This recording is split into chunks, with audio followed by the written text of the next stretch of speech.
are you doing? My name is Estin Evil, Unholy Forest God of the Void, and I apologize.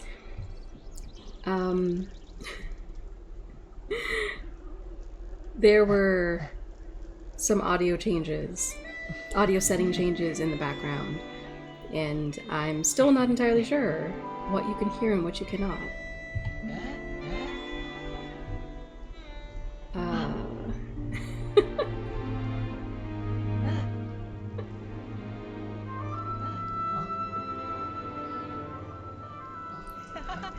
If anyone is in chat, please let me know. If anyone is in chat, what can you hear? Because I think you can hear me, but I don't know if you can hear the game. I legitimately cannot tell. Mainly because I realized while editing the first episode that we had of the ABC Murders of Agatha Christie, the full game, our first episode of that, which was admittedly mostly going through the demo again. When I turn around, I always see Momo stepping on my shadow. But it was also some of Chapter 2 and everything, so it was a really fun ride. But there was a lot of audio issues with the game, which I have since found out is called crackling, apparently. I finally figured out what words to use when searching up how to fix it, and apparently it's just application audio capture beta being a beta. Like, literally, because it's not a fully complete, fleshed out application. The crackling happens because of some discrepancy with Windows, I think they said. I don't know, but apparently Windows has to fix it. Like, Streamlabs or whoever made the application can't fix it, so it is unfortunate, but I had to technically switch back to using the desktop audio, which sucks. It really sucks, because honestly, this means that you, I think, will capture anything that's playing on my computer. Which, if I want to, like, if I want to open my stream manager to check and see if you can hear me, like, if you're picking up my microphone, you can hear me. Like, if you're picking up my microphone. Yeah, you can actually hear the doubling. Yeah, you can actually hear the doubling. Yeah. Because I'm watching my stream on my computer. So, because I'm watching my stream on my computer. So, because I'm watching my stream. Isn't that wild? So, Evilception. But anyway, I don't know if you can hear the game. And I don't think I will know unless...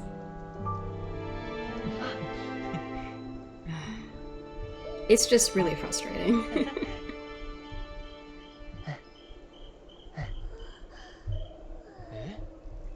Because before, I could play...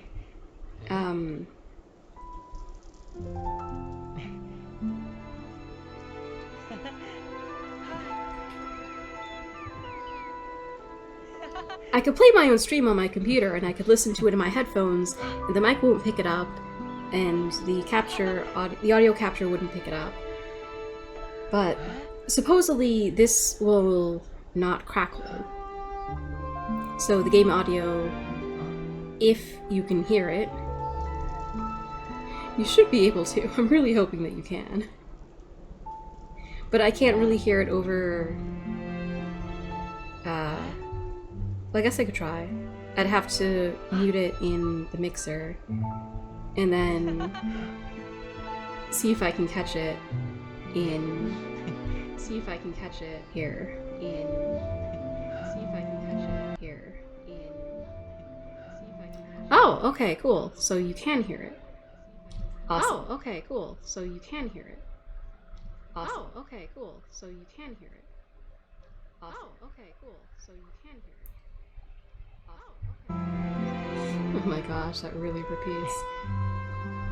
But see, the problem then is, because I muted it in the mixer, it went silent for a while. So, checking my own audio settings is going to be really janky. It's very, very annoying. But, regardless. Hello! Hi! How are you all doing? Welcome back to Infinity Nikki. I'm Mescaline Evil, Unholy Force God of the Void, and I got the dress for the 5-star outfit of this this event this month. It started before October actually started, so I'm not sure if I should call it this month. But it runs for about 30 days, so I guess technically it counts. But yeah, I also am using these sunflowers. I had these last week already, but I figured I would hold off on actually using them. Kind of worth it? Not 100% sure.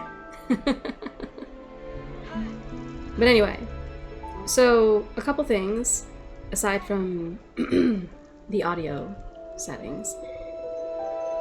It is, once again, we are starting this game at night for some strange reason. It's because I blather way too much. To be honest though, the lighting is so cool. Just look at that. Isn't that gorgeous? Anyway, so when I was running around doing side quests and smaller objectives to, you know, earn the diamonds to make holes for, you know, this, I accidentally talked to one of the NPCs, which I think was him. I'm not 100% sure. But I was running around and I was picking... What was it? The flower that glows. Not the lamp one. The fizz flower. I think it's called. Whatever it's called. I was trying to pick that, and I accidentally, because I was like right here, I accidentally clicked to talk to him, which was the first step in about detergents. The golden secret of Nikki's case file. So I entered a cutscene, and I could not for the life of me back out of it. I even closed the game and restarted it, and for like a second we weren't in the cutscene, but then it automatically started again, and unfortunately,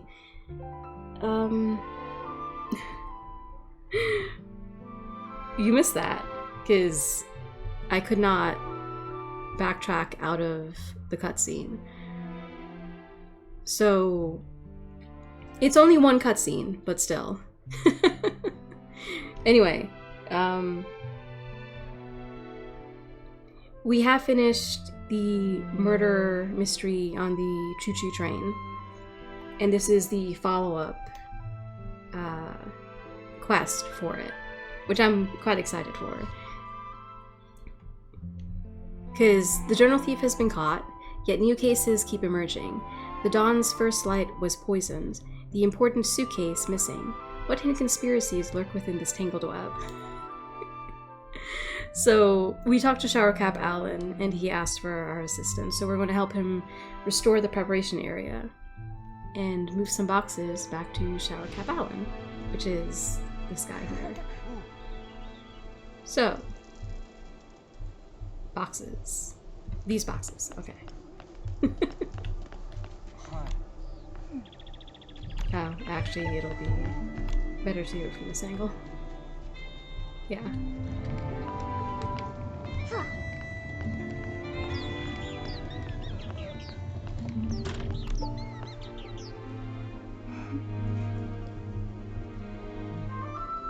When you say move them back to him...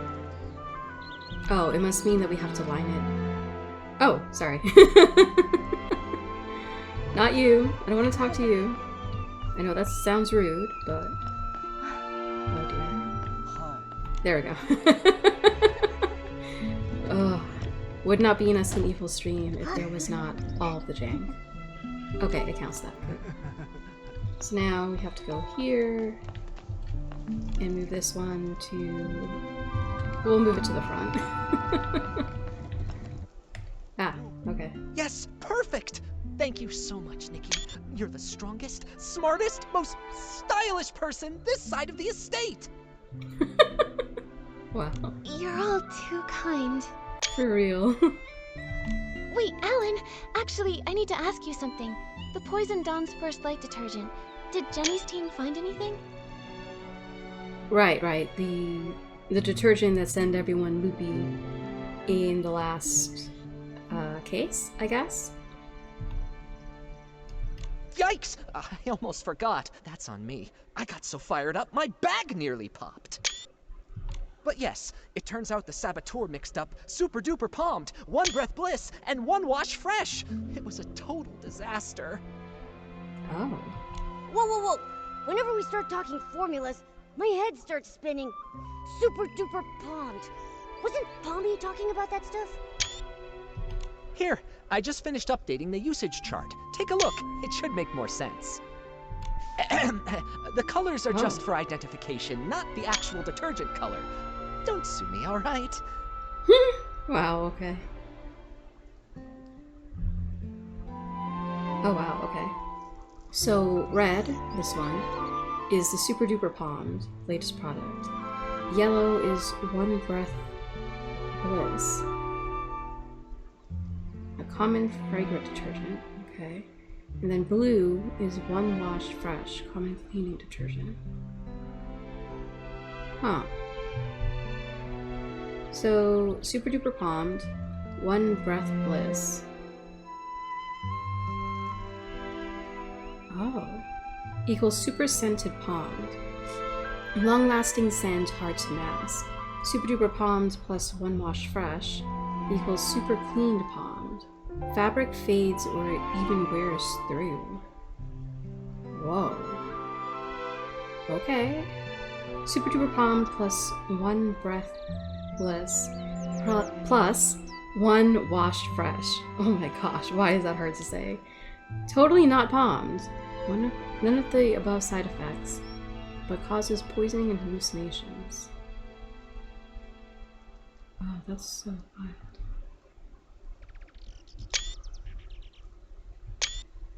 Huh. The red label means that it's super duper palmed. You have heard of that stuff, right? It doesn't have any scent of its own, but it's able to supercharge other detergents. Huh. The yellow one there is called One Breath Bliss, which can be used to make super scented palmed. It's not a dangerous detergent. The smell is just impossible to cover up. We've definitely seen that one. Oh, and the blue one? That one's One Wash Fresh. It's used to make super clean palmed. It can fade fabrics and wear them out if it's used too much. Interesting. So I guess that's what this is meant to represent, because it's getting white down here. Now, if you blend all three together, you get a cocktail that doesn't clean, doesn't freshen, just wrecks pieces. It, causes severe hallucinations, so it's called totally not palmed. Yup, I just checked the inventory, and several bottles of Super Duper Palmed were emptied out. And the amount missing matches the dose used. Oh. They used what was already here. Nothing from the outside. Catching this culprit just got even harder. Tell me about it. At first, I just figured that some brand new, barely trained worker had just messed up the crates. But I looked into it, and the shift logs were clean. That's when I realized someone did this on purpose. The thing is, we've warned people not to mix the three, loudly, repeatedly. Who overheard us and chose to poison people? We still don't know. Wait, the work log wasn't messed up by the workers. Oh, I just realized. One more thing's out of place.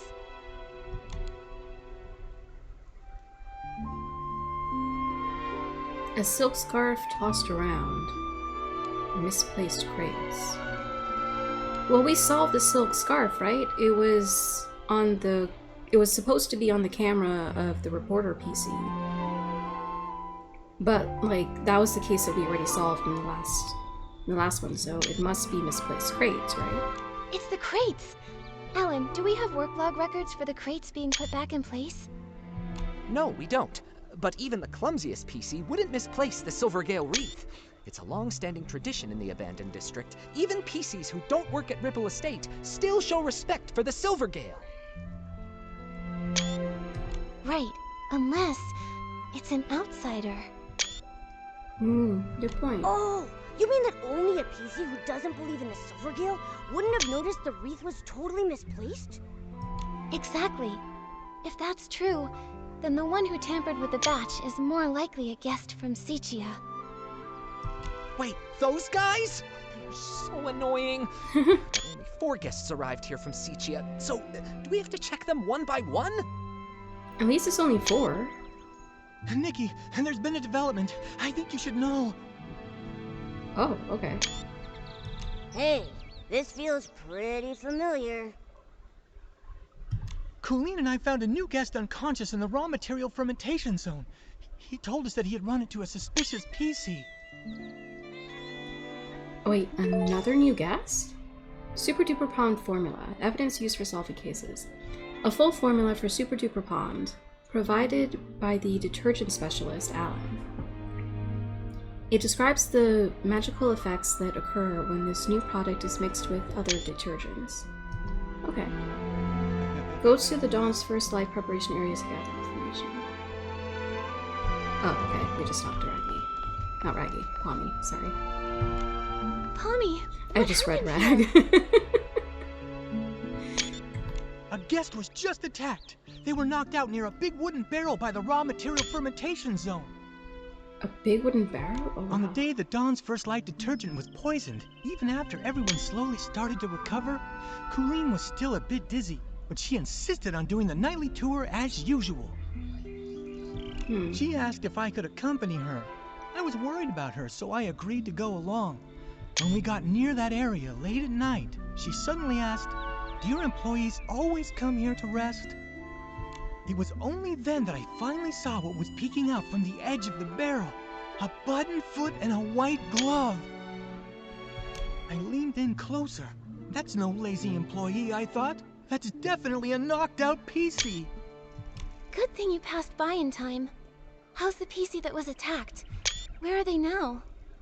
We took him to get patched up. Colleen often takes care of guests who pass out in the bar, so I left the injured PC in her care and rushed to find you. He's woken up now, and he said he's a talent scout from Sichia. He's probably the kind who hunts for big stars like Madame Julie. Ugh, all these poisonings and attacks. It's such a headache. Detective Nikki, only you and your sharp deductions can catch the culprit. Please, we're counting on you. Don't worry, we won't let you down, Pommy. Could you take us to see this new guest? The guest is also from Sichia. He arrived just before dawn yesterday, but he got lost while looking for a staff member to register. He said he only remembered asking for directions from a PC covered in patches. Then, all of a sudden, he just blacked out.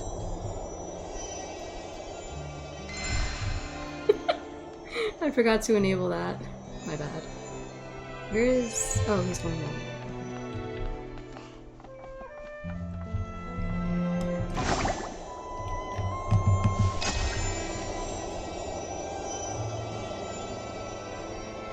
I swear those things were supposed to give you a boost or something. It's kind of weird that they don't anymore.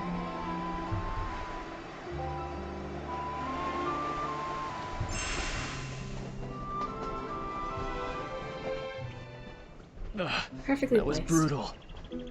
Oh. Oh, okay. It's always a little bit alarming when not everything works at once. Is it really that painful?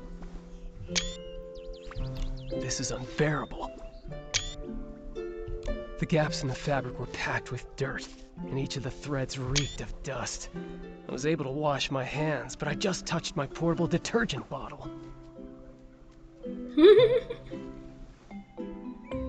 This is like, you disinfect your hands with like liquid disinfectant, but then you just touch the bottle of disinfectant with your dirty hands. Mood. It's just dirt. It won't kill you. If you still have the energy to worry about washing your hands, I'd say you're recovering well. Benny, this is Nikki, and her little yellow friend down there is Momo. They're very trustworthy. Whatever happened, you can tell them. Hi, Benny. Don't worry. We'll catch the attacker for you. How are you feeling? Wait, are those... They're old wounds. When I pulled him out of the barrel, his threads were standing on end from fright. The gash was so massive, I figured another PC had... Fortunately, another PC just knocked into him pretty hard. No major injuries. He was out for a long time, but thanks to the Ribble Estate stitching skills, he's fine now. I'm glad it wasn't serious. Benny, what do you remember from the attack? How can I forget that? I arrived in the abandoned district just past midnight and missed the choo-choo train.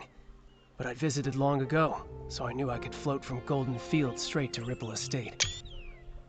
Huh. I was doing that, but then I lost my way. It's been a while, and the stone trees changed so much. After I wandered around for a bit, I spotted someone and went to ask for directions. Did you see their face clearly? Just one glance was enough. They wore a dark green hat, had a pocket watch, and most terrifying of all, they were covered in irregular patches. What? Why would that be terrifying? Especially the most terrifying. When they noticed me, they charged straight at me. Next thing I knew, I woke up here. The day Benny mentioned was exactly the same day as when the Dawn's First Light detergent was poisoned. Right. While on my usual rounds that night, I saw a button foot and a glove sticking out of a barrel. That must have been him. You really like midnight strolls, don't you? Why didn't you report what you saw? I figured it was just a Ribble Estate PC taking a nap. Running a detergent bar, I see guests lying around all the time. I don't have the luxury to fuss over each and every one. Who could have known they'd been unconscious there all day? That makes the mysterious Patchy PC look like a pretty suspicious character. Colleen, Tommy, have you seen this PC around? Of course not. A PC covered in patches. That only really happens in Sichia's ghost stories. How? Aren't half the PCs here in the abandoned district covered in patches? Is patches supposed to mean something very specific that's not, like, this right here? Or... like, literally, this person has patches themselves. Whatever. I've been patrolling lately. I haven't seen any PC that scary. But I did ask Wendy. She confirmed to me that Benny had arrived in the abandoned district that evening. She also informed me that later on, she saw a strange-looking PC dart past. She couldn't stop them. A new attack? A new suspect? Looks like we've got another mystery to solve. Let's check out the place where Benny was attacked. We might find some clues pointing to that Patchy PC. Let's also check the scene of the missing suitcase. The PCs should be up by now. We can ask them what they saw. Detective Nikki, where would you like to start? I'll stick close behind and be your trusty assistant. Okay. Benny's attack scene and the missing suitcase scene are both worth checking. Detective Nikki, pick one and we'll head out straight away. Okay.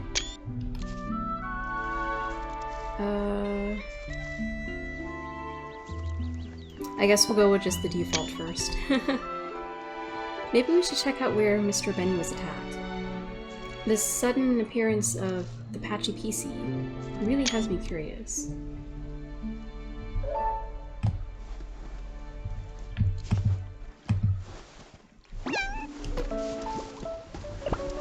Okay, sorry. Has to do that real quick. Go to the scene where Benny was attacked. What's here?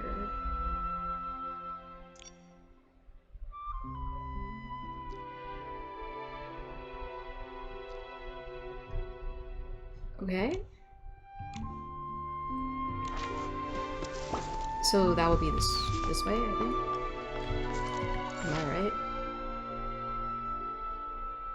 Sort of. A bit more south.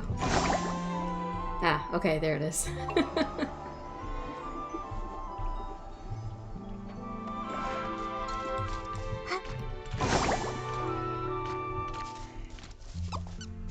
Oh. Ah, shoot. Hey, this place is far from the Ripple Estate's main boulevard. Seems like Benny really did get lost. But why would that patchy PC come all the way here? The more I think about it, the more suspicious it seems. Nikki, I think we should look around some more. Sure.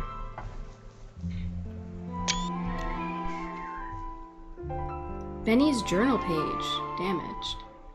Wow. Okay, so no dates, but 6:30 a.m. I'm assuming. Yeah, this is military time. Sorry, the use of the colons throws me off because usually 24-hour time is not written with colons. Anyway, 6:30 a.m. Get up, wash up. 10 a.m. Gallery, PC costume design exhibition. Reservation confirmed. 2 p.m. home, take a bath. 3 p.m. station, meet contact, handle for candidate list. 4 p.m. home, take bath. Wow, another bath. 9 p.m. triple clean detergent bar. Search for target. Travel time approx 2 hours 40 minutes. Read the script. A kingdom for a costume on the way. Another day. 3 a.m. get up, wash up. 7 a.m. plaza, open stage show. 11 a.m. home, take a bath. Noon, commercial street. Attend opening event as a guest supporter.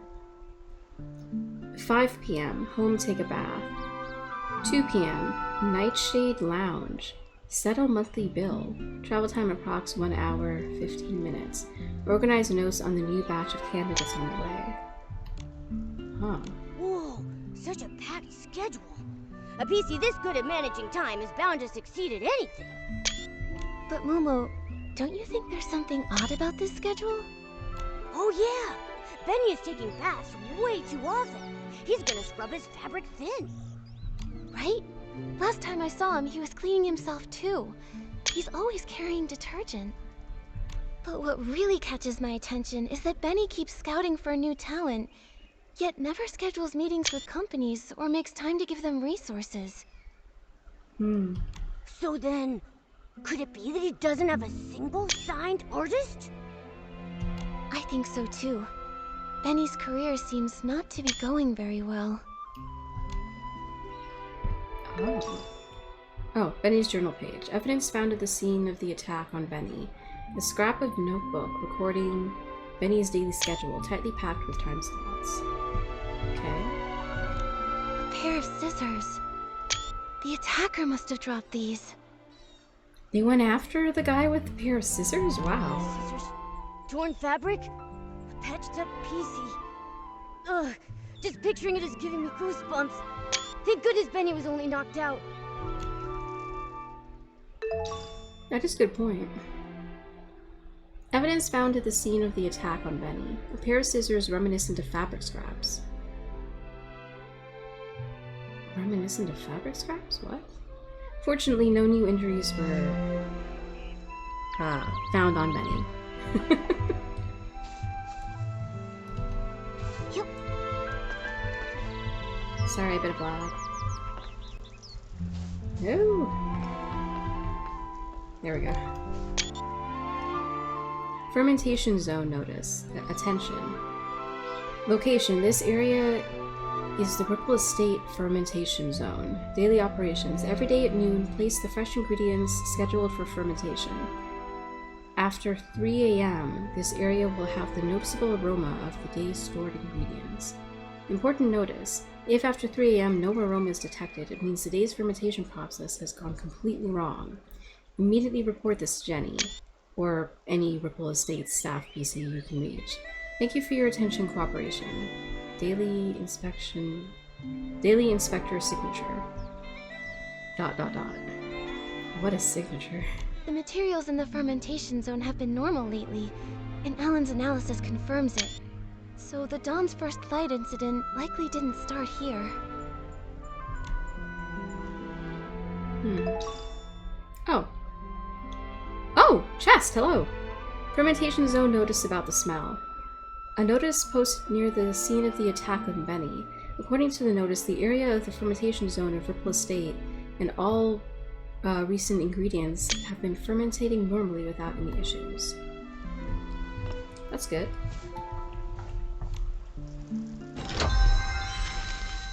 Oh!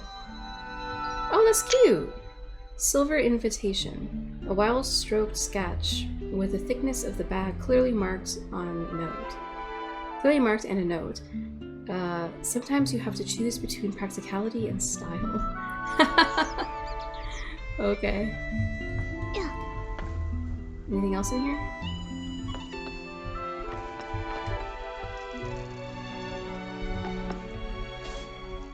Doesn't seem like it.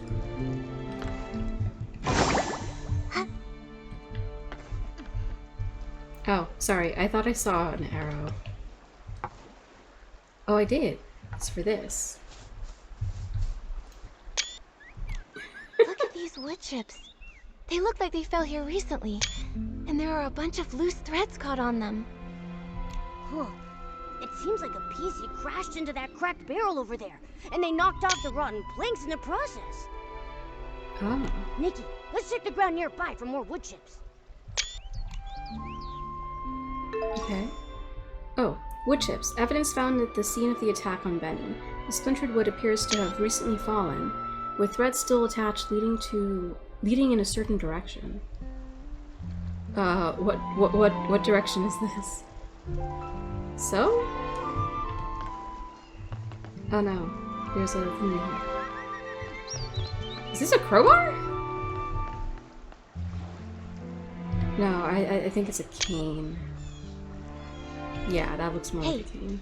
Looks like the culprit used this wooden stick to knock him out. Let's hang on to it. Poor Benny. Oh. You cut off Mama. A wooden stick. Evidence found at the scene of the attack on Benny. A wooden stick suspected to be the weapon matching Benny's description of being struck unconscious. His career's a mess. He came all the way to the Ripple Estate soiree seeking opportunity, and then while just asking for directions, he almost lost his life to a suspicious PC. Luckily, he's safe, and we've got more leads now. Momo, we should follow that trail. Benny reported that he had no external injuries, and the trail of wood chips leads away from the main boulevard. I didn't even really notice. Which means these wood chips weren't from the attack on Benny. They were left behind by the Patchy PC as they escaped. Huh. I didn't realize that this would be a thing. I just thought that whatever she was saying and Momo was saying would like... Oh, wow. Would carry on as I meandered my way across.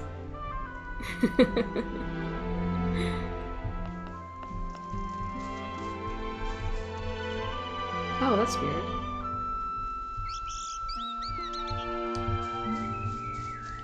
I feel like the trail ends here.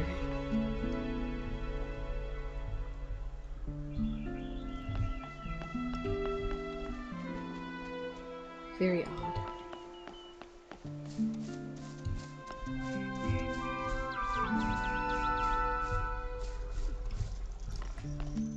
Ooh, dude.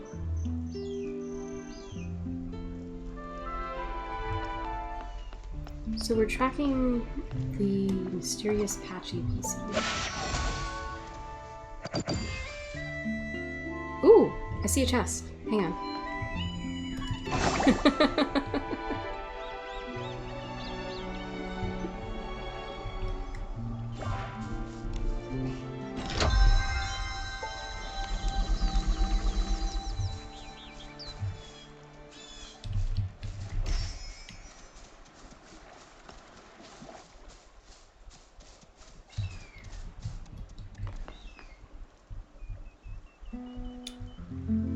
don't know if I'd be able to make that. I guess I can try.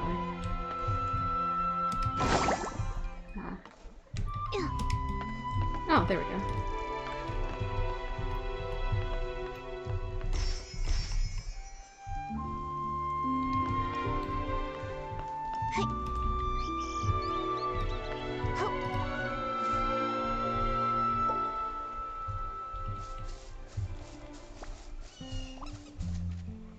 Oh.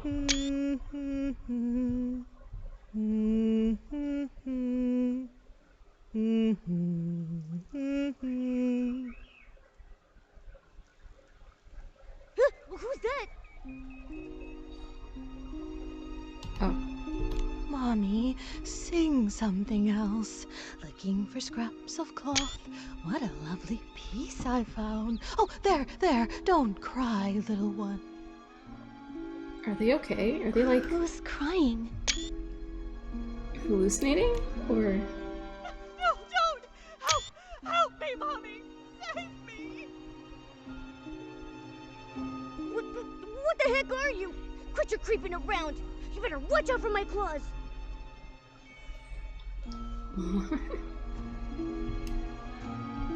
What is happening? for real? So this is the work you're talking about? No, it's all right. Those are plenty of blings, trust me. Were you the one who attacked Benny? Are you working for someone? Threadstar! Chase! No, don't let him get away! Hey, wait! What is going on? What, he disappeared? Wow, she's already gone.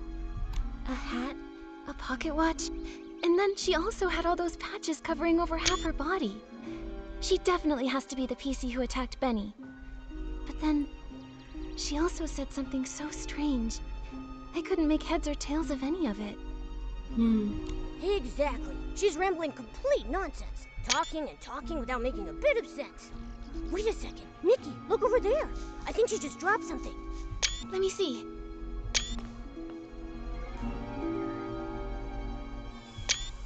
A serial PC trafficking case? This Threadstar looks so familiar. Oh, I saw it in Tommy's newspaper too. Oh. The guy with the silk scarf on his camera. Sissia Daily.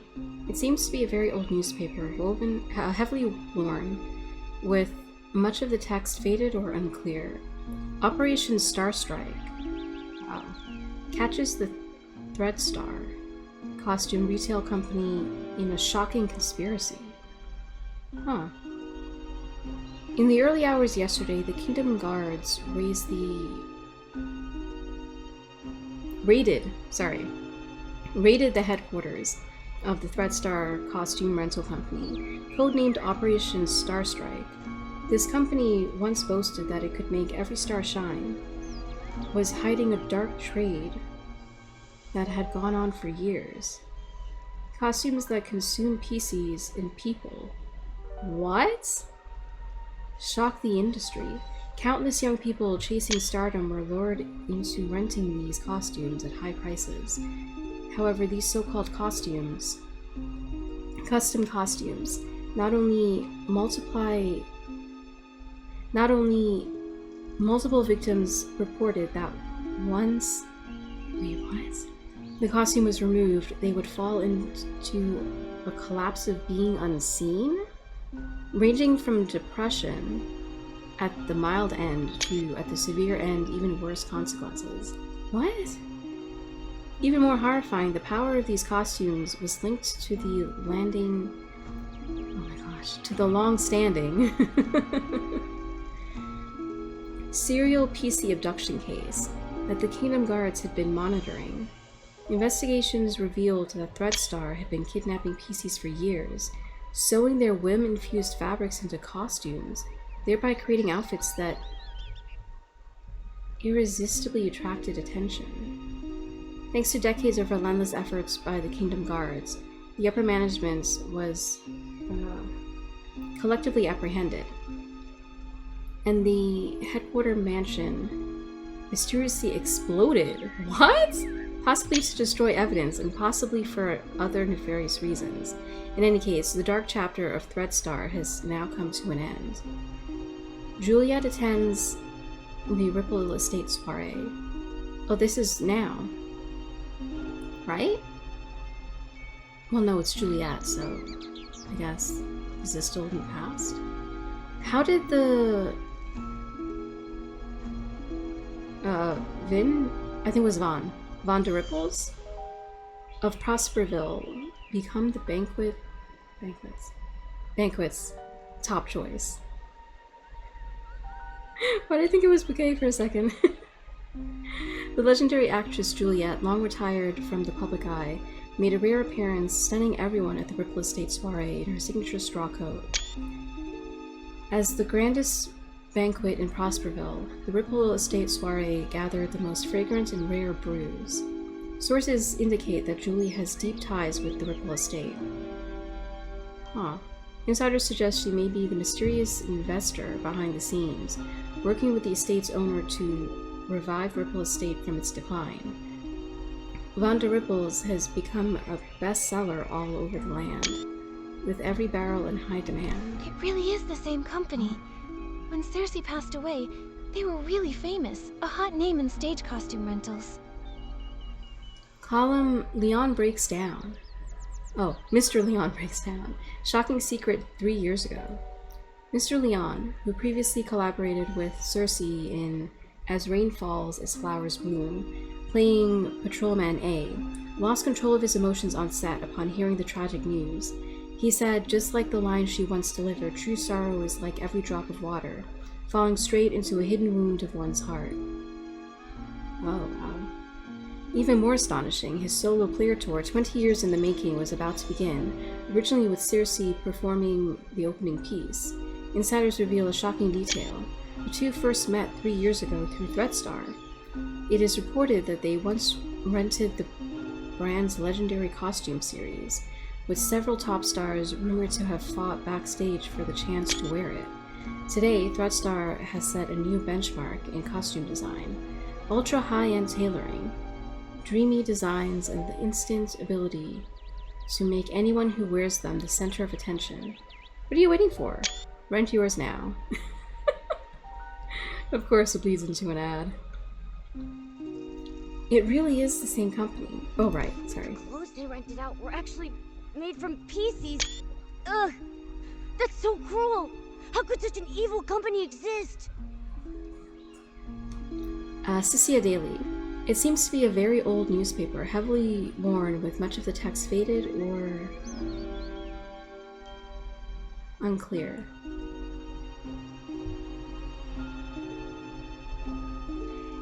Did we read this? I feel like we read this. Whatever. Operation Star Strike catches Threadstar, Costume Company in shocking conspiracy. In the early hours yesterday, the Kingdom Guards raids. Yeah, we read this. Costumes that consume PCs and people. Yeah.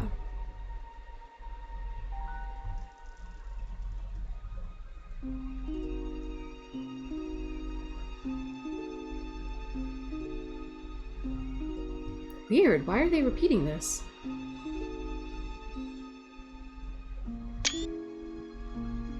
Huh. Luckily, the Kingdom Guards uncovered their plot. Without Operation Starstrike, who knows how many more PCs may have suffered. But looking at the rest of the headlines, that was all during the days of Prosperville, a case from centuries ago. Why would that patchy PC still carry this around? She also shouted Threadstar a moment ago. Yeah, and then started chasing after some illusion, I guess. Every square inch of her body is covered in all kinds of patches. Does that mean... Whoa! Nikki! Wait a second. Could she actually be part of that evil organization? Don't worry, Momo. At least she didn't attack us. She just ran off. Too bad we couldn't catch up to her and question her face to face. Nikki, let's go to the scene of the missing suitcase first and see if we can find any other clues. If it turns out this is connected to the mysterious Patchy PC, we'll ask everyone to help track her down and get to the bottom of it. Oh. Oh, okay. I may have skipped her reply. I don't know. A copy of Sissia Daily, an old newspaper dropped by the mysterious Patchy PC, with content dating back several centuries. The edges are curled and heavily worn, as if it's been leafed through many times. So definitely obsessing over a past wound. Okay. So the scene is this way.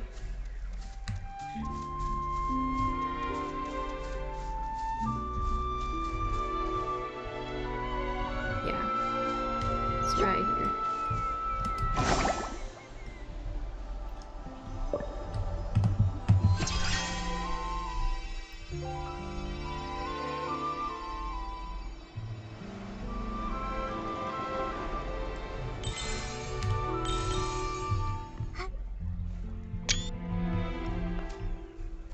Oh, hello.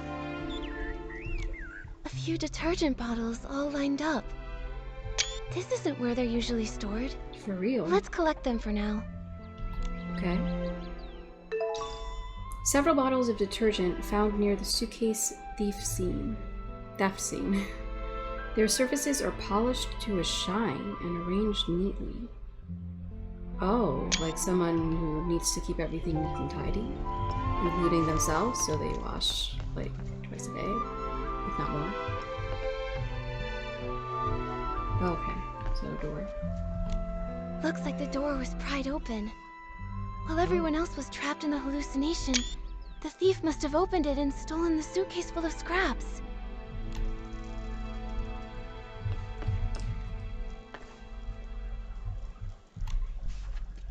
Oh, quite important duty schedule. Okay, what a name. Day shift from 7 a.m. to 7 p.m. Wow, that's long. Juicing drummer Squeaky. Shirt Melier? Charlie. Okay, we've met Charlie. Night shift 7 p.m. to 7 a.m. Bell Bottom Belford. Sugar Rag Pommy. Right, and Pommy. We've dealt with these two before when they switched their shifts in the last case. Each shift includes multiple rotation numbers. Members. Adjustments can be made depending on other work duties, with the daily assignments confirmed by Granny Rags or Jenny. Note, every shift must allow a 15-minute handover period before and after to prevent gaps between shifts. Inspecting staff, Granny Rags. Latest update, everything is normal. No late arrivals or early departures. Thank you all for your hard work. Oh. Okay. Such a meticulous shift schedule. Totally Granny Rags and Jenny's style. All the important checks and confirmations are supervised by the two of them, so it's unlikely anything went wrong. Looks like if the shifts had been normal, the thief wouldn't have had any chance to steal the suitcase. So that's why they spiked the Dawn's first light, taking advantage of everyone's hallucinations to steal. This thief must be very cautious.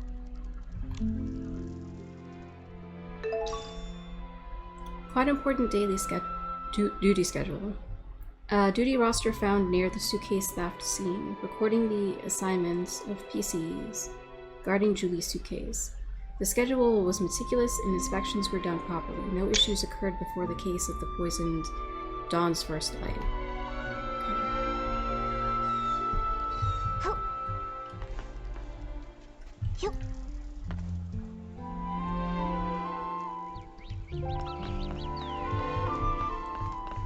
there was a rag, I think, that I saw.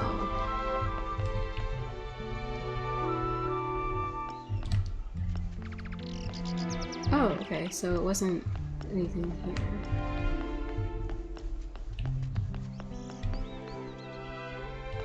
Sorry, kitty.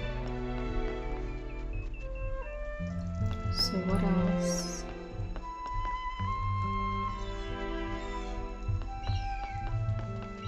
Yep.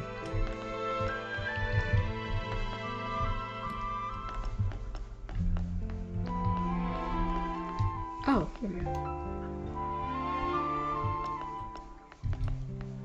Am I investigating the hole? Here's a crack. But it's so narrow, even a PC probably couldn't get in. Seems like there aren't any other clues at the scene. Momo, let's ask nearby witnesses. Maybe they saw something. Okay. I guess this person's the closest.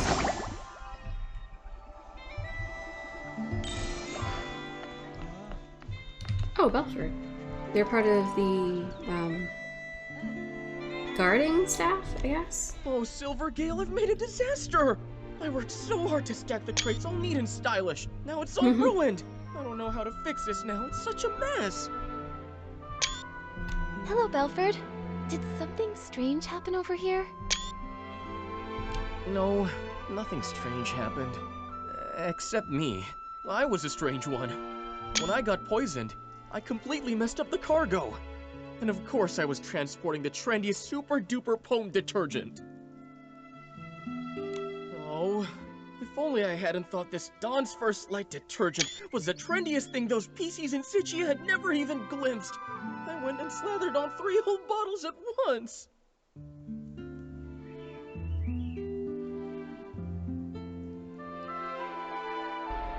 Wow. Sorry, I was hydrating. If you're watching, make sure you hydrate too.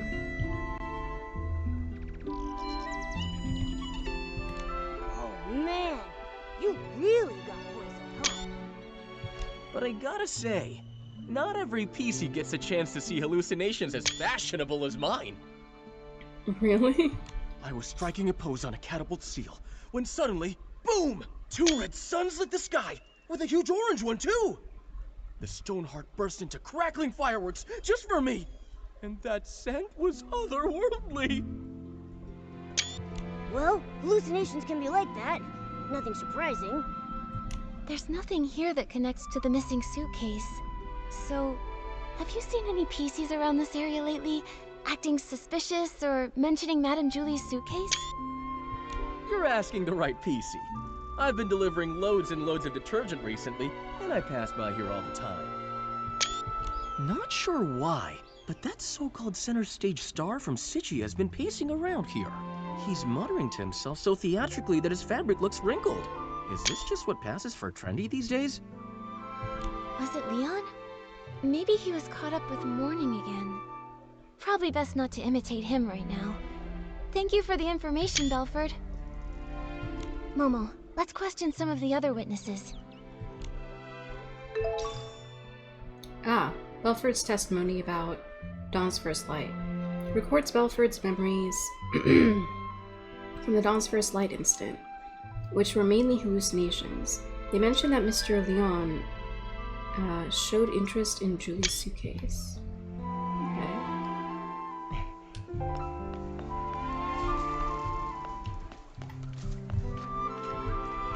Ah.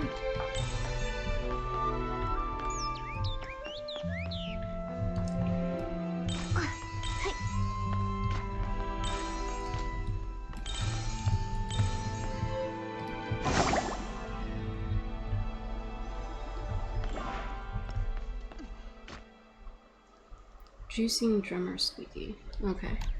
Ugh, so frustrating! Not enough fruit juice, and I lost my rhythm! Calm down, Squeaky. Could you tell us a little more about what happened this morning?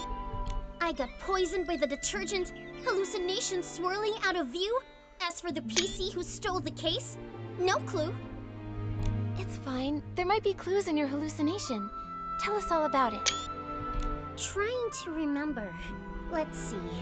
Pressing juice with all my might, the fruit, it goes flying. What a sight! The fruit bag sprouts arms and legs, scurrying and scampering around in fright. Wow. The bag. It said its stone tree no longer had hanker fins, no matter how deep the water was. This hallucination, I honestly can't tell if it's supposed to be literal or abstract. But a bag with arms and legs, and it could talk. That's basically a PC. Yeah. That makes sense, which can only mean that Squeaky probably saw the thief at some point. Quick, what else did you see? The more detail, the better. I shared the stage with the Sovereign of Sexy and showed off the art of juice pressing. But that sack screamed so loud, I completely lost the rhythm. The crowd ran away in fright. The other sack lost its fight. Fruits tumbling left and right, spilling all the juice that night. The rhyming is pretty solid. Don't be sad, Squeaky. All that juice, it was just a hallucination. What happened to that loud PC afterward? It kept floating, upside down and round, but where it went, I never found. Upside down and round. Huh. This is really strange, Nikki. Why would the thief move upside down? Could it maybe have something to do with how they committed the crime? I've got no clue. Let's go ask some other potential witnesses. Squeaky's testimony. Records Squeaky's memories from the Dawn's First Light case, which were mainly hallucinations. Within the hallucinations of various sacks, an upside-down PC was mentioned.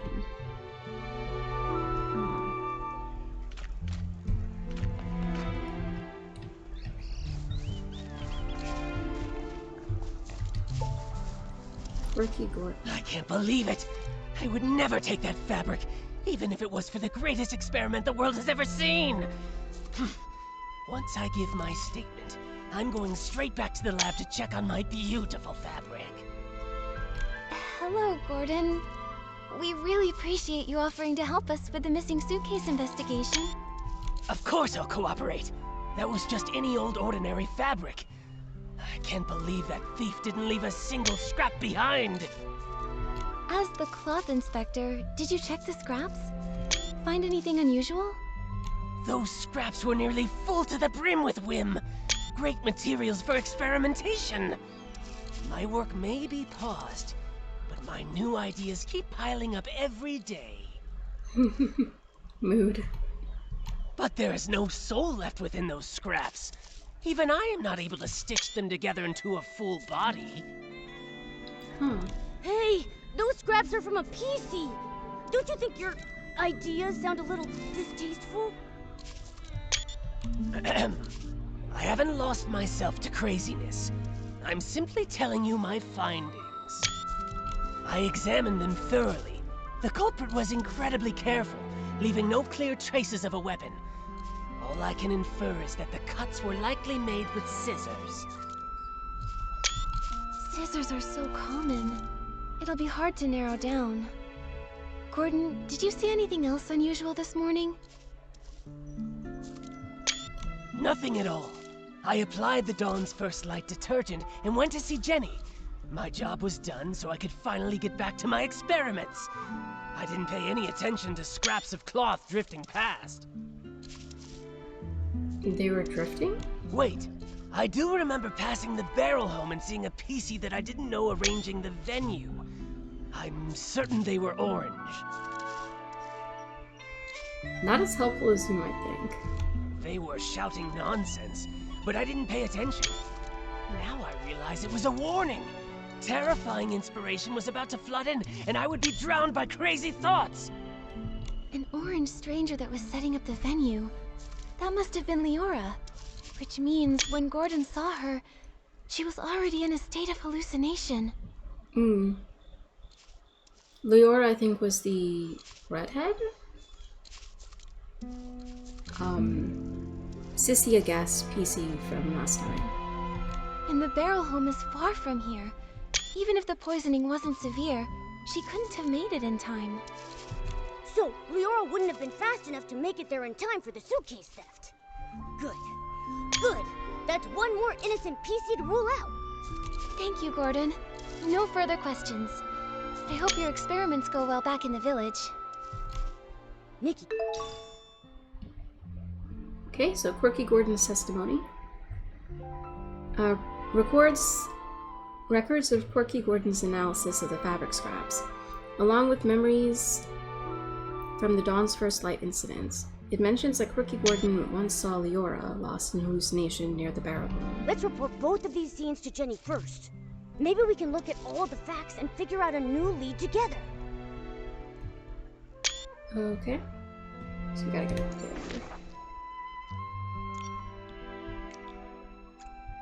Definitely a teleportation.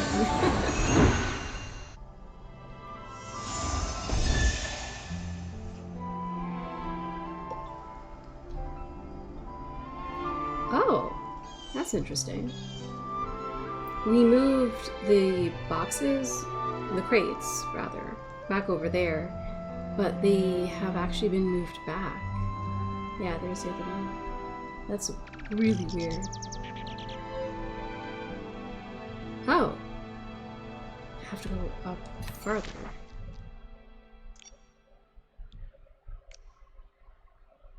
Ah. So this one. Oops. Again, the leveling in this section can be really difficult sometimes.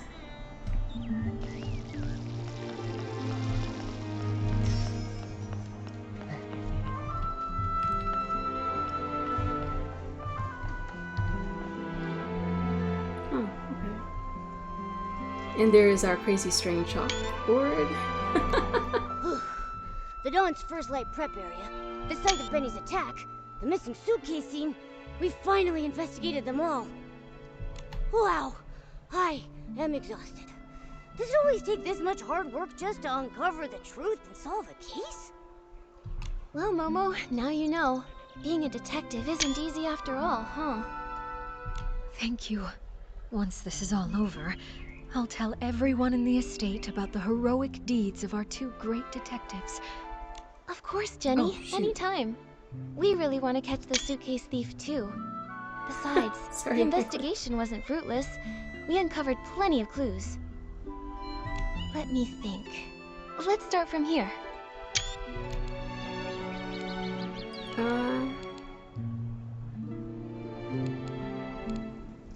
Sure, I guess. Though the method of the poisoning was clever, and doesn't directly pinpoint the culprit, it does still have one tiny flaw. The misplaced crates! Right! Every PC in the abandoned district holds the Silvergale in high regard. According to Alan, no one would dare put the Silvergale wreath in the wrong place. Yeah, even if they're not estate staff, no one would casually break the abandoned district's traditions or disrespect the Silvergale. So it's just like we suspected. The outsiders from Sichia are the more likely suspects. Right now, there are half a dozen guests at the estate who come from Sichia. You two must know about them already. Our suspects must be among those 6. Apart from those things...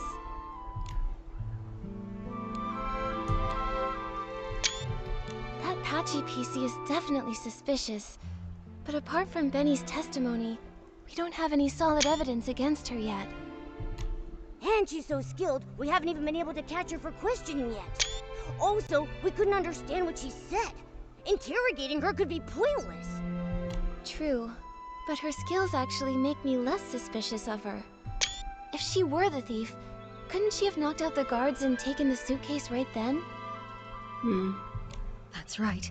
If she was so strong that even Miss Nikki couldn't handle her, ordinary PCs from the estate wouldn't have stood a chance. Causing large-scale chaos with poison would be unnecessary then. Still, this is all just speculation, not proof, so we should still keep her on our suspect list. Apart from those things... The suitcase was the thief's real target, so the missing suitcase is the key event. Based on the shift schedule we saw, the thief acted during the chaos caused by the poisoning. We questioned several witnesses at the scene. No one saw anyone suspicious, meaning the thief only had the chance during that short time when they were all hallucinating. Yes, and by the time Miss Nikki finished questioning Tommy, the theft was already over. By then, Granny Rags had already noticed that the suitcase was missing. That short time frame helps us rule out a few of our suspects, like Tommy and Colleen. Oh, they were tangled up with each other earlier. Nikki and I interrogated one of them, and Pommy took the other away. It couldn't have been them. Exactly. Also, according to Gordon's testimony, Leora was poisoned on the other side of the Ripple estate, so she's off the suspect list for now. And as for Benny, judging by the state Colleen and Pommy found him in, he was unconscious all along and couldn't have done it. Okay, Nikki's detective notes. Case of the poisoned Dawn's first light and the missing suitcase. Case of the poisoned Dawn's first light. Suspected to be committed by an external PC. Case of the missing suitcase. The timeline analysis excludes suspects. Oh. List of suspects arranged in order of acquaintance. Tommy, distracted by Colleen. Interrogated by Detective Nikki, had no opportunity to steal. Leora, poisoned at another location, had no opportunity to steal. Mr. Leon, uncertain. Colleen, together with Tommy after the poisoning and later accompanied by Pommy, had no opportunity to steal. Benny, unconscious in the fermentation zone, had no opportunity to steal. Mysterious patchy PC, uncertain. Wow, you're right. This really narrows down the suspect list. This means that only Mr. Leon and the mysterious Patchy PC had the opportunity to commit the crime. Well then, because Miss Nikki, I mean Detective Nikki, thinks the Patchy PC is less suspicious, I'll represent Ripple Estate and invite Mr. Leon for a talk. Is it finally time to nab the bad guy? Count me in! Not yet, Momo. Jenny, these are just preliminary deductions. If we rush to arrest Mr. Leon now, we might alert the culprit, or worse, harm an innocent PC. I think Momo and I should have a little chat with him first. He might slip up in the conversation and say something that matches the suspect that witnesses saw in their hallucinations. Okay. Detective... Nikki's detective notes. Case of the poisoned Dawn's first light and the missing suitcase. Okay. Notes detailing Detective Nikki's brilliant deductions on the case of poisoned Dawn's first light and the case of the missing suitcase. Preliminary outlining the timelines and potential involvement of 6 suspects. Okay. So we need to go that way.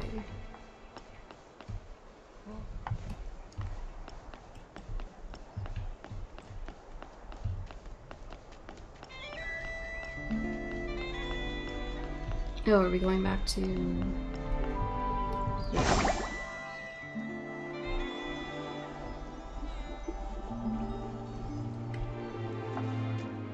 Oh. Oh, so that's it. You all want to erase this misunderstood, imperfect, ugly me! But from this moment on, my art is no longer an act. It is existence itself! Excuse us, Mr. Leon. Could we ask you a few questions? An interview? I oblige. You could call it that. We just want to ask what you were doing when all the PCs were poisoned. Normally, I'd be by the window, watching the sunset. I mean, the break of day. You see, an artist's mind will always paint in a few more details that extend beyond reality. Wait, isn't Break of Day dawn? Didn't you get a bottle of Dawn's first light? Let me smell! Let me smell! Oh, goodness. Wait. I remember now. I went to get my bottle of detergent, then headed back to the barrel home to meditate, and to draw myself a bath. After all, I'm a seasoned artist from Sicia who once shared the stage with Juliet and Circe. I must stay elegant at all times. In that case, you must have fallen into hallucinations too. Oh, if you don't mind, what did you see? That has nothing to do with the case, does it? I was alone the whole time. I saw nothing. All right. Please rest up, Mr. Leon. We'll go ask the others. Wait! Those were just hallucinations.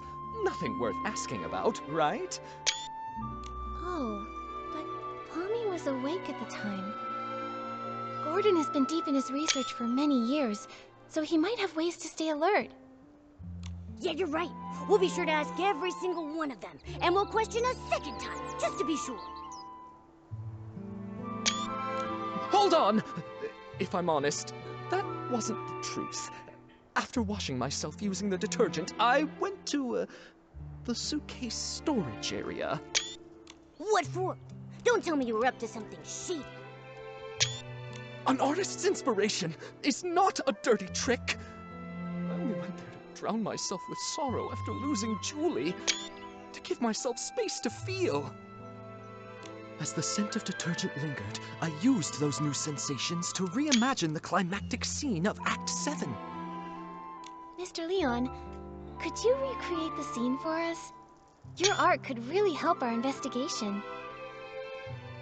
Oh, but of course! I see the twinkle of true artistic yearning in your eyes. Now behold, Act 7 of The Fool's Submission! Okay. Oh, Nikki, now you've never seen a live Sicilian performance before. Mr. Leon, your show was amazing. Would you let me take a photo to remember it? What? Oh!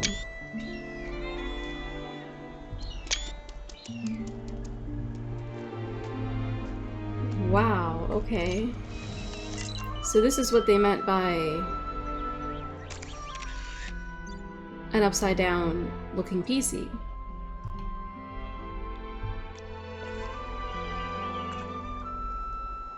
Right? You'd rather embrace a perfect lie than accept the raw truth I bring? Well, what is it? Do you not feel your hearts being moved by my words? What a performance. He's so full of conviction. And very helpful to our investigation. Looks like your shadow is an upside-down PC, just like the witnesses said. What? Who dares desecrate my art? Attempted murder upon the artistic spirit! Was it that lady guarding the suitcase? Or that clumsy little rascal hauling all those bottles and jars? Could it be Leora? The tragedy of Sicia! A betrayal from a fellow country spirit cuts deeper than the booze of the crowd! Whoa, calm down. Nope, it wasn't Leora. But can I ask why you would assume it was her? Don't tell me that you saw her near the suitcase storage area at the time. Of course! I had no intention of playing the harsh critic, but that scene was more absurd than any absurdist play in existence. What scene? Beside that stage I so carefully set, two bumbling performers, Leora and that clumsy rascal, came staggering out like little marionettes with their strings cut. Huh. Wouldn't marionettes with their strings cut not actually move? And that lady, fiddling with the air, shouted the most profound line of the show. Juicing is art. I was about to ask her for advice when I saw a flock of sheep cast off their disguises and charge toward the curtains. I heard the audience cheer, "Welcome, dear colleague." Sounds like that's when you started hallucinating, huh? Yeah. A very vivid testimony. Thank you, Mr. Leon. Nikki, when we talked to Gordon earlier, didn't he tell us that he saw Leora near the barrel home? So who's lying here?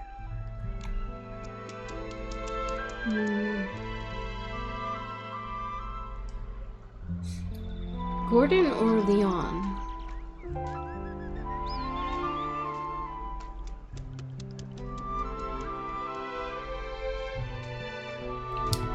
I'm not really sure.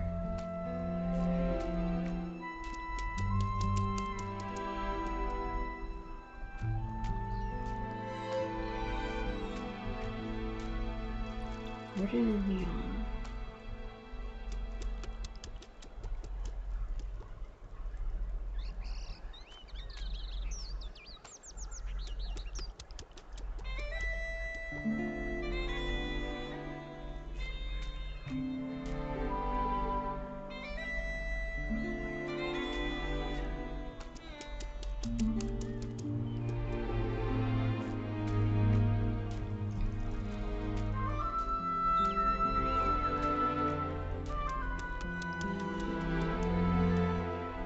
Sorry, I'm not really sure.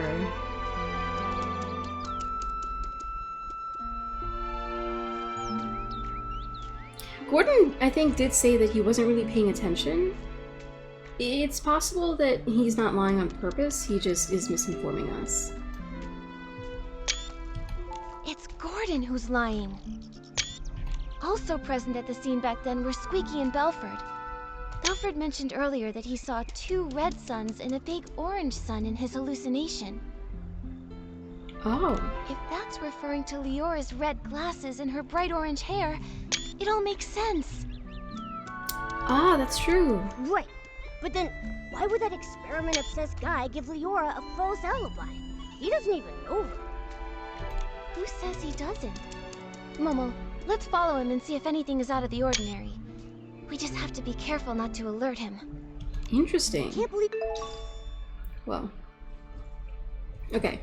Mr. Leon's testimony about Dawn's first light. Records Mr. Leon's memories from the Dawn's first light incident, which were mainly hallucinations. It mentions that before succumbing to the hallucinations, Leon saw Leora near the suitcase storage area. Also, I keep forgetting.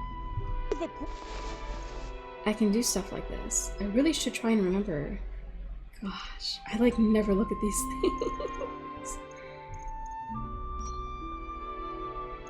But yeah, see, I should really remember this stuff. Right, this is where we saw the scarf was left behind. So this is stuff for what's like going on now.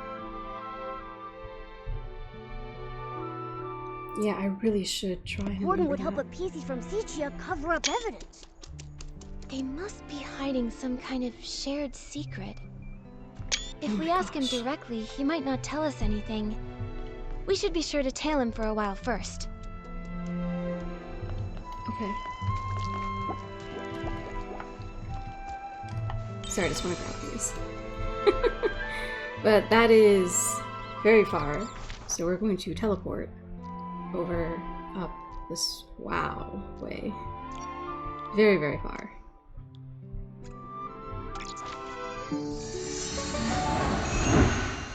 Definitely not running across, jumping across, gliding across, however across. All over there. Okay. Yep.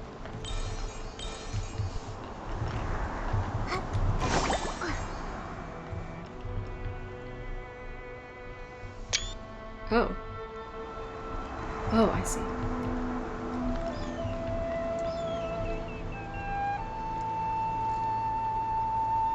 Oh, I never noticed that. That's so cute. Sorry. What am I waiting for? I don't know. He's really trying to avoid the others. Where is he going? Oh. Nikki, let's follow quietly. Oh, that was weird.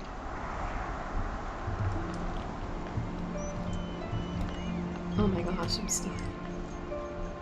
I'm so quiet.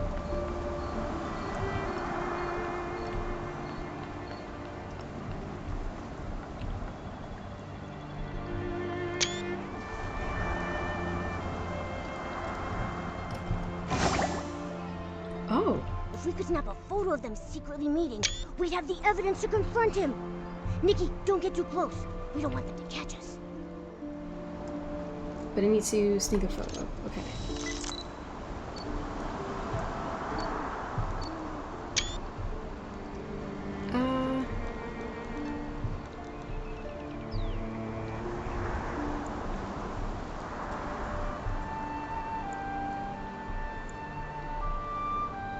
There we go.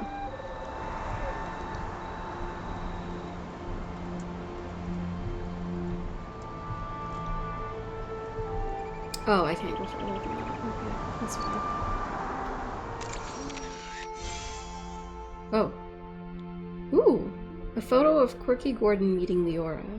Evidence used for solving cases. A photo clearly capturing Quirky Gordon and Leora meeting in secret. These two were pretending not to know each other, so they must be hiding something significant. Oh. They really do know each other. Once it's daytime, we'll visit Gordon and ask why he lied. Okay. Look for Gordon in the village during the day in preparation for interrogation. 4 a.m. to 10 p.m. Hey.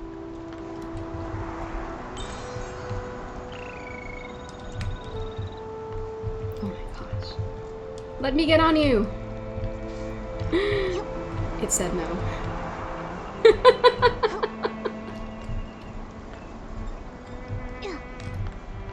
There we go. Aha! I've conquered you. Oh! There's bling up there. Sorry, not bling. Dues. Dues. There we go. Hang on, I gotta get the dues. Oh, sorry, kitty. Oh, so much easier. Woo! Cool. Okay.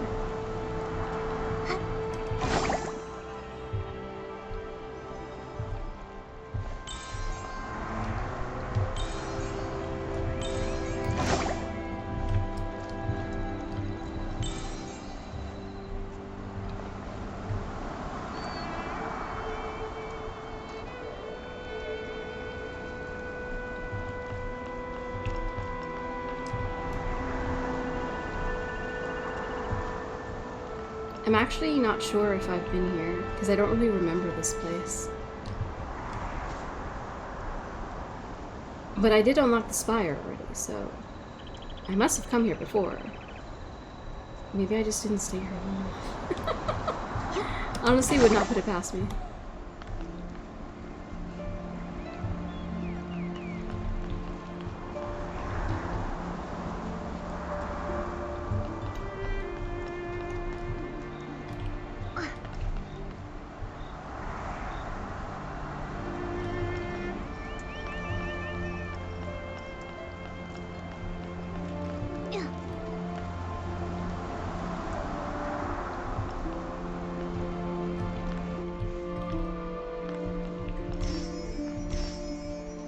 Always nice to grow up. Oh my gosh. Until it grabs you. Oh, okay. That's a bit.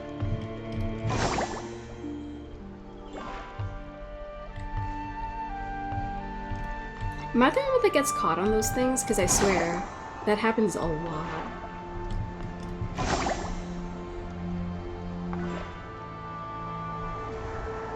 Oh, that box is glitchy. Look at it wriggle in there.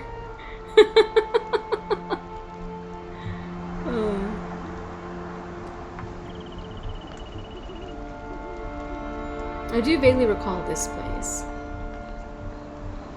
I think there was a chest or something. Okay. I think we've stalled enough. Sometime later. Oh my gosh, it's so bright. Oh, there it is. Okay. Nikki, what are you doing here? Oh. Oh, interrogation mode again! Gordon, I have a question for you. What exactly are you doing here? Why did you give false testimony for Leora? Tell me, what's your connection to her? And to the missing suitcase? I don't understand what you're talking about. I would never fake experimental data, and I would never falsify evidence. I examined the fabrics seriously, just as Jenny asked me to. They were full of whim, very interesting. Great subjects for experimenting. After I applied the Dawn's first light detergent, I saw a PC arranging the venue at the barrel home. You say it was Leora, so then it was her.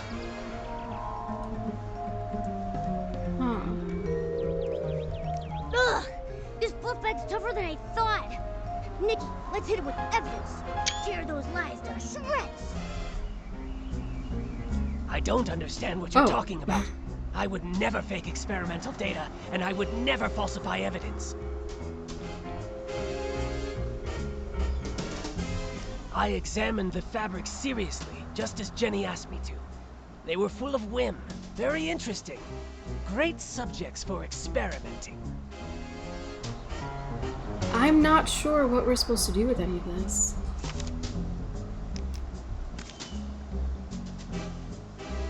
So this is the formula for Squeaky's testimony.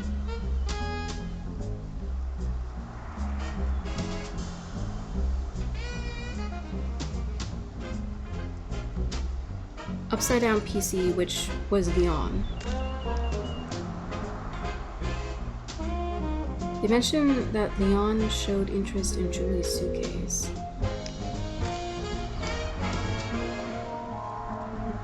Quirky Gordon's analysis of the fabric scraps, along with memories from Dawn's first light incident. It mentions that Quirky Gordon once saw Leora lost in a hallucination near the barrel home.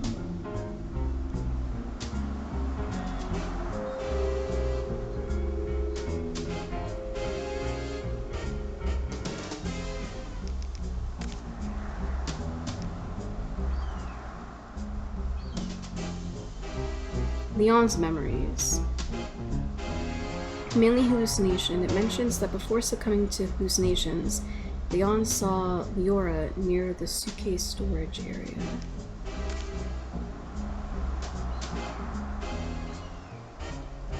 Okay, so this is proof that he knows Leora. I don't understand what you're talking about. I would never fake experimental data, and I would never falsify evidence. After I applied the Dawn's first light detergent, I saw a PC arranging the venue at the barrel home. You say it was Leora, so then it was her.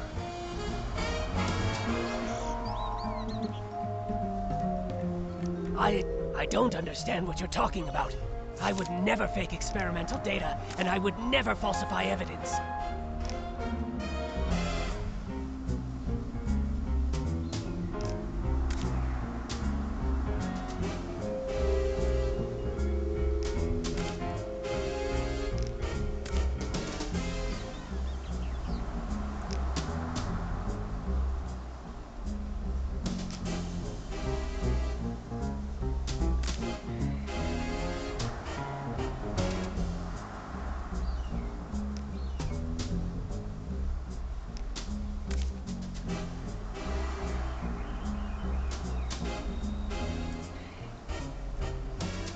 I guess this would be considered falsifying evidence?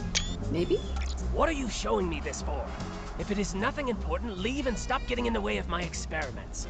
Only crazy experiments can create crazy miracles, you know?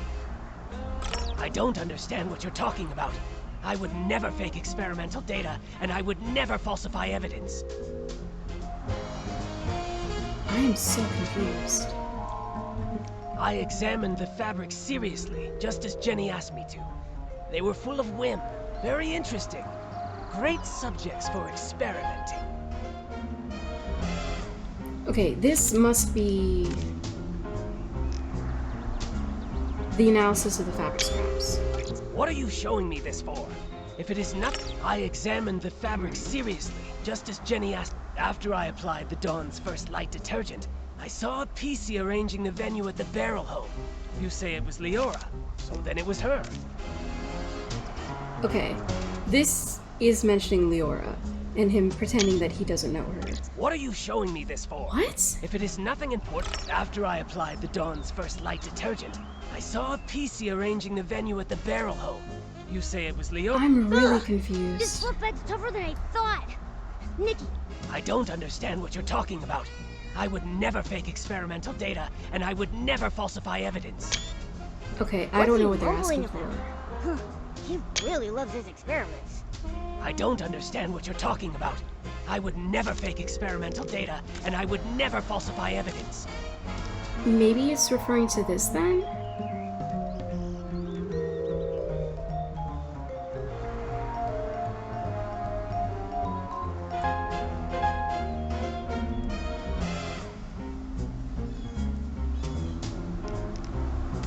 But that doesn't really make sense.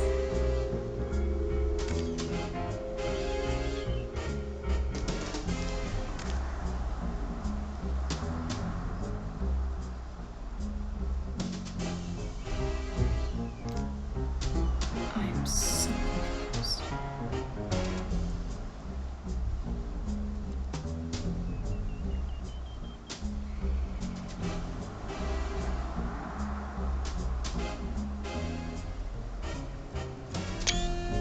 What are you showing me this for? If it is nothing important, leave it. I don't understand what you're talking about. I examined the fabric seriously. What's he mumbling about? I examined the fabric after I applied the Dawn's first. That's not what we've been hearing from the other witnesses. After I applied the Dawn's first light detergent, I saw a PC arranging the venue at the Barrel Home. You say it was Leora, so then it was her.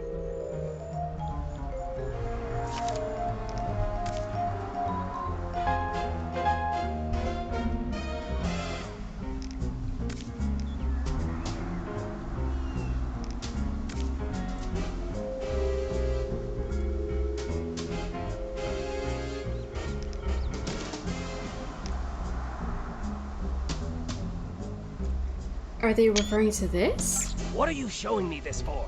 If it is nothing important. I am so confused.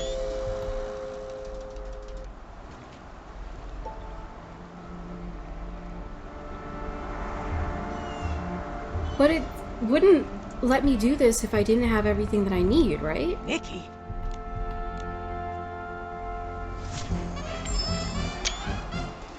Gordon, I have a question for you. What exactly are you doing here?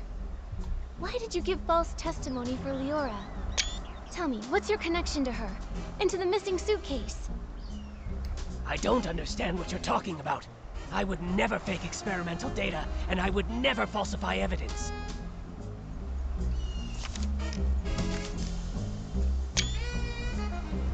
What are you showing me this for? If it isn't, I don't understand what you're talking about. I would never fake experimental data, and I would never falsify evidence. What's he mumbling about? I don't understand what you're talking about. I would So it's never gotta be fake something to experimental do data, with and I his would never experiments. falsify evidence. But I mean,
Okay.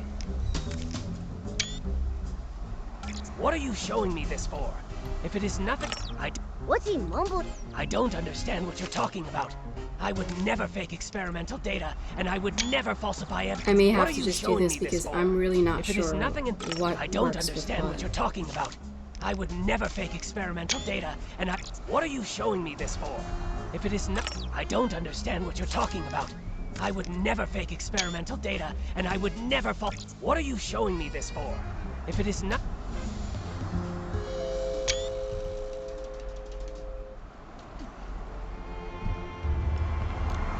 Nikki?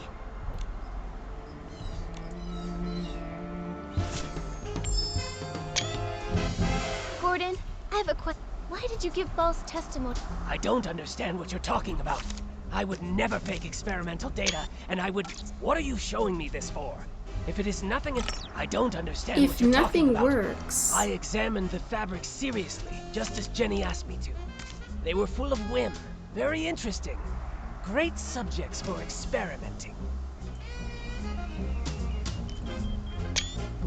What are you showing me this for? If it is nothing important, I examined the fabric seriously, just as Jenny asked me to. They were full of whim, very interesting. Great subjects for experimenting.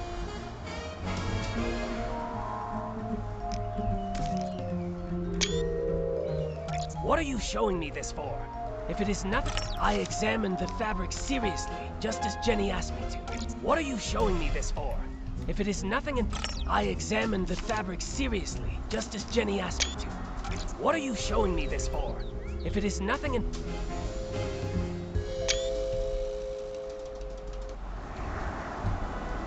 I'm sorry, this usually isn't this confusing. Nikki?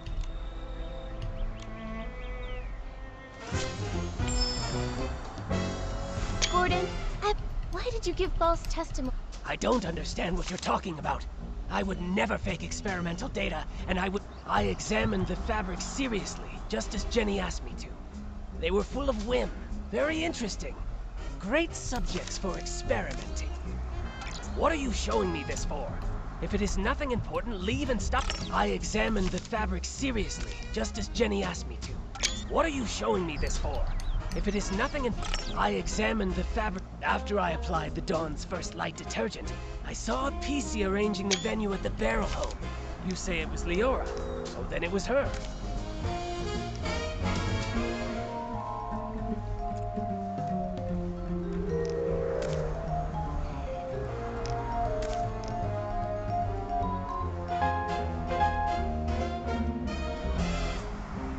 This is what he's talking about when he said that he saw Leora near the Barrel Home.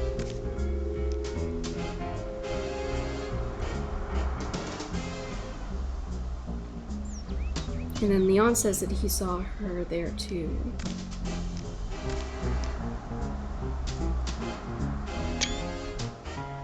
What are you showing me this for? But if it is not. After I applied the Dawn's First Light detergent, I saw a PC arranging the venue at the Barrel Home. You say it was Leora, so then it was her. unless... Is the issue like... It's not about her, it's about when he applied the detergent?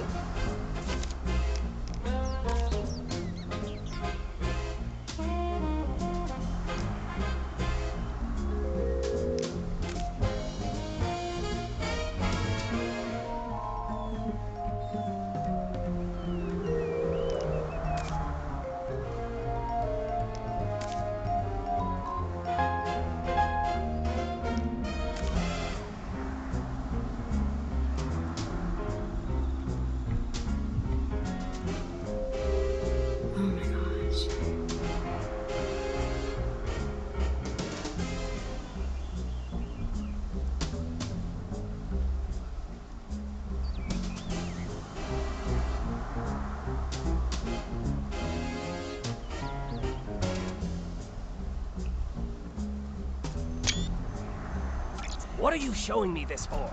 If it is nothing important, leave. After I applied the Dawn's First Light detergent, I saw a PC arranging the venue at the Barrel Home. You say it was Leora. So We then it was already her. showed this one though, right? In a previous... Sorry, as always, screen caps. But yeah, I already tried this evidence and he said it was not important. What are you showing me this for? If it is not... Ugh! This book bag's tougher than I thought! Nikki, let's hit him with the evidence. Tear those lies to shreds! Nikki?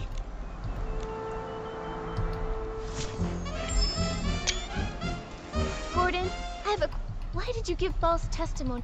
I don't understand what you're talking about. I would never fake experimental data, and I would never fall... After I applied the Dawn's first light detergent, I saw a PC arranging the venue at the barrel home. That's not what we've been hearing from the other witnesses. So something about After I what applied other the witnesses Dawn's were first saying. light detergent, I saw a PC arranging the venue at the barrel home. You say it was Leora, so then it was her.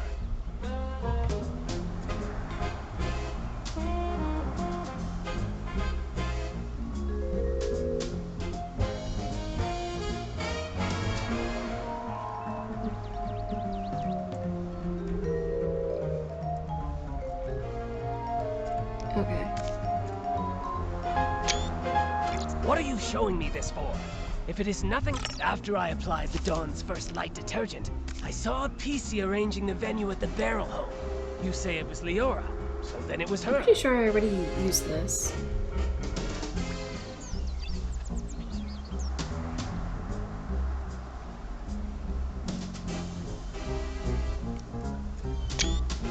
What are you showing me this for? If it is nothing in... After I applied the Dawn's first light detergent, I saw a PC arranging the venue at the barrel home. Oh my gosh. That's so. Mr. Leon doesn't seem to agree with that. On that day, he also saw Leora. Except, it was near the scene of the missing suitcase. What? Could such a coincidence actually occur?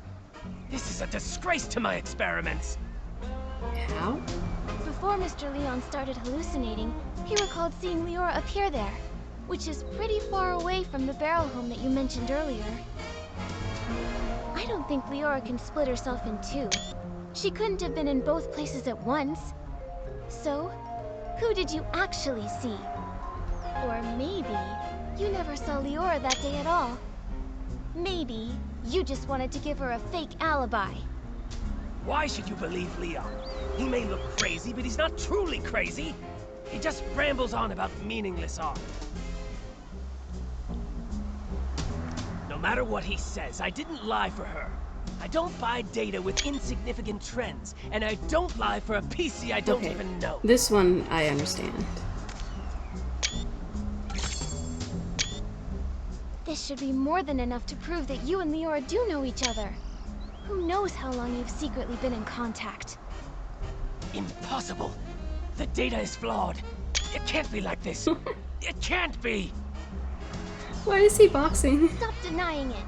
Why are you hiding your connection with Leora? Why risk giving her a fake alibi? Why are you disrupting our investigation? What are you hiding? Slams desk. You'd better have a convincing explanation. If not, I'll have to hand you and Leora over to Jenny and the others as the prime suspects for the missing suitcase. And for the murder of Madame Julie.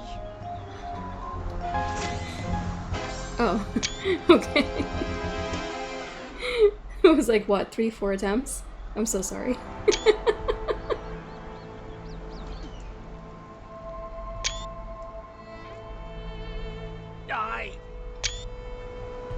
Miss Nikki, please don't trouble Gordon anymore.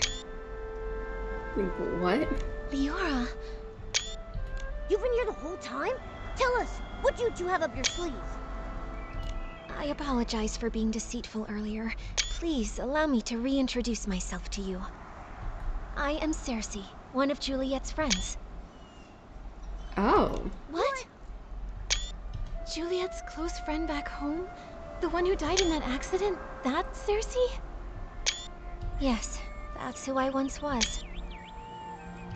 Miss Nikki, Allow me to share a story. One of Sichia from a century ago. It was the time of flowers before the storm, growth before ruin, an age of indulgence where everything was driven by the spotlight. A girl from Prosperville chased her dream of fame, stepping into the dazzling lights. Never expecting that behind the spotlight grew desire and power, just like a Threadstar costume, concealing the sewn-in corpse of another life inside. Oh, gee. You discovered what Threadstar was doing back then? That's right. The dazzling facade was ripped away, and I witnessed the awful darkness lurking beneath. So I started my search. Naive, silly, call me what you'd like. I tried to uncover the truth myself, seeking atonement for my time spent in lavish distraction. But you failed. That outfit looks like the 5-star. That was Cersei's fate. A wardrobe burned to ashes, and a vague, mysterious accident. Fortunately, there was more. Cersei left behind a Threadstar costume, and a letter she had meant to send to Juliet, all hidden in a secret safe. Hundreds of years later, Leora was born from that legacy. Now in this body, I've reunited with my old friend. Oh. Madame Julie met you in Sichia. That's the good news she wrote about. But what about the bad news? The true evil of Threadstar still has not faded. Julie was nearly assassinated by its remnants. Whoa. Possibly because we knew too much about them. Luckily, we were together this time, so the two of us set a trap. The choo-choo train arrived in the abandoned district, and Julie... Oh, it was autoplaying for so long, sorry. Makes her entrance as a box of scraps. Okay. Hi. Madame Julie! Wow. You're alive? Of course she is. Darling, I may be old, but I've still got death beat. I won't go down before we catch Threadstar's remnants and avenge my little Cersei. Don't get too excited. Don't forget, right now you're Threadstar's biggest target. Oh, trust me, I'm well aware. They somehow think they still have me cornered, but that's all right with me. Faking my death is bound to turn the tables and smoke them out once and for all. I see. That box of fabric is... Just scraps, obviously. It's my experiment. I'm infusing it with whim, mimicking PC's fabric. All part of the experiment. So that's why they could feel her whim in the fabrics. He purposefully put them into... He purposely put her whim into the fabrics in the suitcase. So that's... Okay. Interesting. Gordon really is a crazy genius, isn't he? This has all been the performance of a lifetime, thanks to his brilliance. Performance of a lifetime, of course. My apologies, Miss Nikki. We didn't want to drag everyone into this plan, so we hid this from you. Gordon's false testimony was meant to divert your investigation away from me. Well, I also owe you an apology. I'm sorry. It's okay. I'm just still processing all this. Given how complicated this is, I understand why you kept things secret. The one who stole the suitcase is very likely a remnant of Threadstar. Ah, true. Precisely! My dear, you're a remarkably smart girl. You exposing this little scheme isn't a failure for us at all. It's interesting that her arm is actually chains. Because so far, most of the PCs, their arms and their legs too are rope or some kind of cloth. So that's actually kind of really cool. Unique touch for her. Don't worry, we're not just sitting around eating bonbons. Gordon is helping develop a reagent to keep tabs on the suitcase, and friends from Prosperville are gathering the materials. The end of the storm is the prelude to a clear day. Huh. Oh. Oh, we completed that. Okay. Sin in the suitcase. Oh, wow. Head to the location where Gordon still needs some time to finish preparing the potion formula. Oh, okay. Once the tracking reagent will... Oh my gosh. Go to the place where the materials are being... Ah, I can't read these! Okay, head to the location where reagent raw materials are prepared to look for jewelry. Okay. Up there. Okay, what time is it?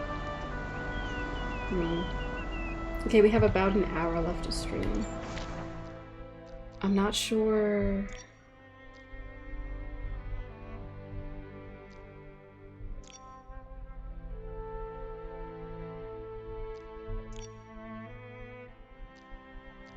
Okay, this is above.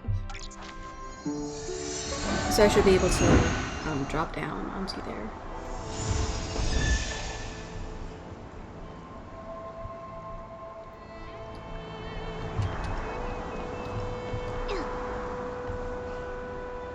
Okay. So, in all honesty, I would continue into Sin in the suitcase, but honestly, it is really hot in my room because for some reason the world is still burning and autumn weather is still not here. So, what we're going to do is we're going to go with the fact that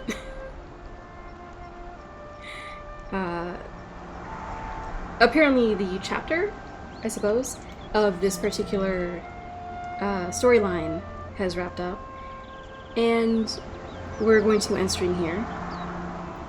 We will pick up next week on Monday with Sin in the Suitcase, which is a great title, by the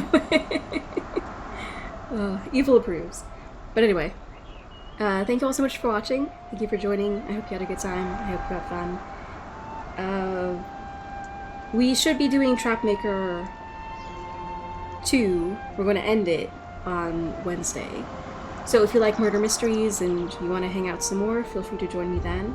We will also be diving back into more murder mystery with the ABC Murders by Agatha Christie.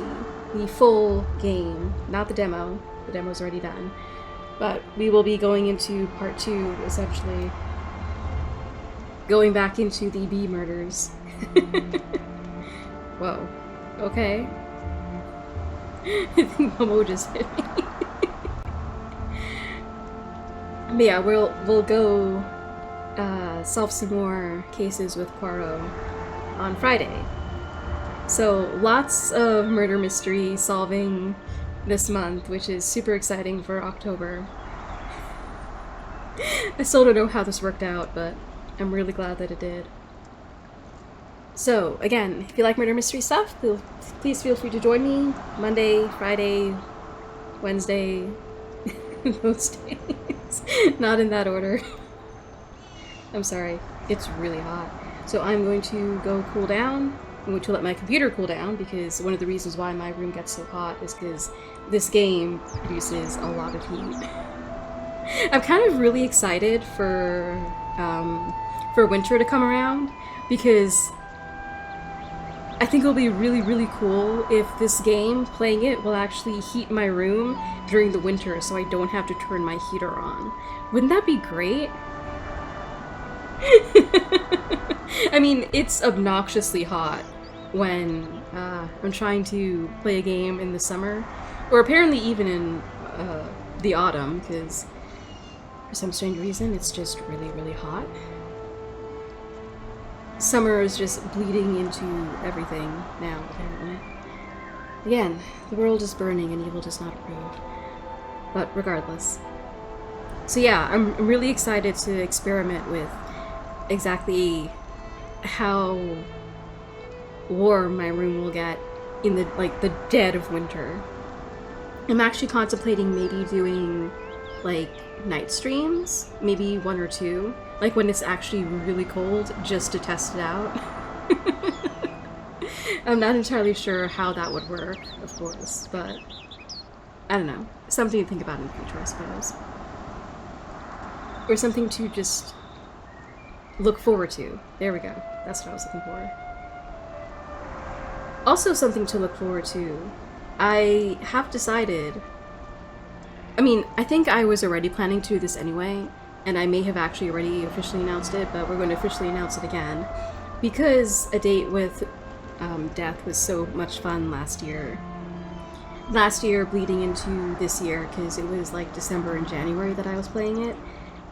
I will get the DLC the second week with our adorable little Grimm, and we will play through it this December. So, I don't know, if the devs continue to add on weeks, we may end up doing a yearly thing where we hang out with Grimm every December. I think that will be really fun.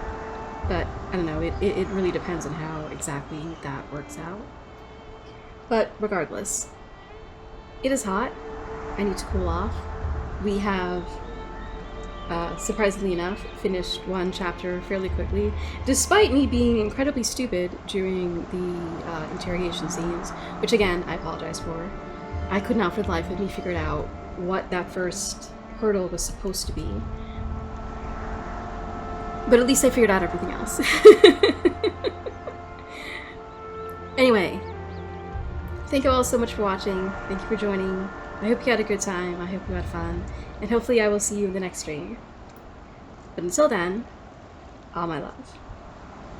Bye!